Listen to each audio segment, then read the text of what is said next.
Good evening, cult members, and welcome to Pop Culture Cult. I'm Sean. I'm Janice. This is going to be our instantly out of the theater review for Bad Boys: Ride or Die.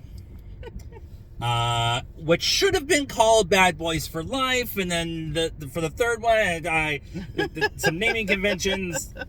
You know, they didn't know at the time. They keep making these. They made one, which was fun, and it was great fun for the first one, and then they did a second one like 6-7 years later, and it did really well, and then they came back and did the third one, which is numbered 4, and it was a lot of fun, and each one gets done and you're like, they're done, they've told their story, whatever. No, they came back for this one.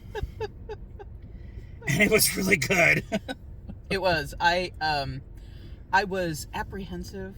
I was like, okay, you know, they're like, Will Smith's like my age, maybe a couple years younger than me, and Martin. I think Martin's actually older than Will, so he's probably my age. I'm like, these guys, you know, running and jumping around and being bad boys. But it was fun. It was good. We laughed. You know, there was some serious parts. They were, you know, the badass guys that you expect were being dive bombed by grasshoppers. You know, yeah, it was fun. There were some cameos that you're like, oh my god. Yeah, they definitely did some nostalgia stuff. Did some like connective tissue to a lot of the other storytelling that they've done, because they've been cops in Miami for 20 years. Yeah. And so of course there's connective tissue to everything else that they've done. And so they had a lot of that in there. There was a couple other cameos that I was like, oh. Yeah. There were some funny ones. Really? And a car. Yeah. He got a credit, by the way. Oh, did he? Nice. I missed that. Porsche. In the Porsche. That's perfect. Is this... I'm not going to use Citizen Kane because that's what everybody uses. Is this Dune? Yeah. Where you're going to watch it 17 times just to kind of get all of the information, to get in your head, to understand the story, to go in depth? No. Like she said, we laughed, we cried, there was lots of gunplay, but it's one of those movies where I'm going to enjoy watching this over and over and over again. And that's one of the criteria for us when we go to do our score, is just the rewatchability. This was enjoyment for us. And the crowd, the theater was into it. Yeah. It wasn't a full theater. We went to the 6:45 showing on a Thursday, but it was a Dolby Theater. It was 2/3 full. These movies aren't overly expensive to make, so they should probably be okay profit-wise, considering how everything else has been going this summer.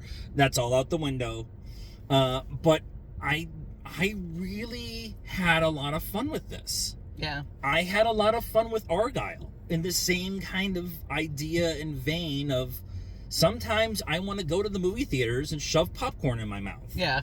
And sometimes I want to be stimulated by deep philosophical conversations, that is Oppenheimer or Everything Everywhere All at Once or Dune. And I think a lot of people a lot of critics may miss that point. Yeah. Well, they always do. They always do. If it's not Citizen Kane, if it's not Dune, then it's lost on them. But it's okay to just go and turn your brain off for 2 hours or an hour and 45 minutes and just laugh and smile and follow, you know, play along. Yeah. Like how silly some of it, you know, Yeah. There's some stuff that happens that's not going to happen in real life. But same thing with, you know, John Wick or... Right. That there's a one particular sequence they've been showing, where Will Smith wore a camera harness, and they did Snorri Cam on the gun, and then Will would flipped it around so the camera was facing him. Yeah. And that whole sequence that happens there at that spot is really awesome. And we don't get that sequence without John Wick. And I think that that's okay. I think you can watch that sequence. You can watch this movie and go, this is fun. This is what we want. This is the things that we find fun or entertaining. And I think that's the point of movies, to be entertained. What? Score. 7.75. I'm an 8, so we're in the right area. So let us know what you thought of Bad Boys Ride or Die and our comments about it in the comments below. I did it again, didn't I? Comments. Like this video, subscribe to the channel. It's free. It helps us out. And follow us on all the social media stuff, Facebook, Instagram, Twitter, and TikTok. Links in the description down below. And until next time, cult members, good afternoon, good evening, and good night now.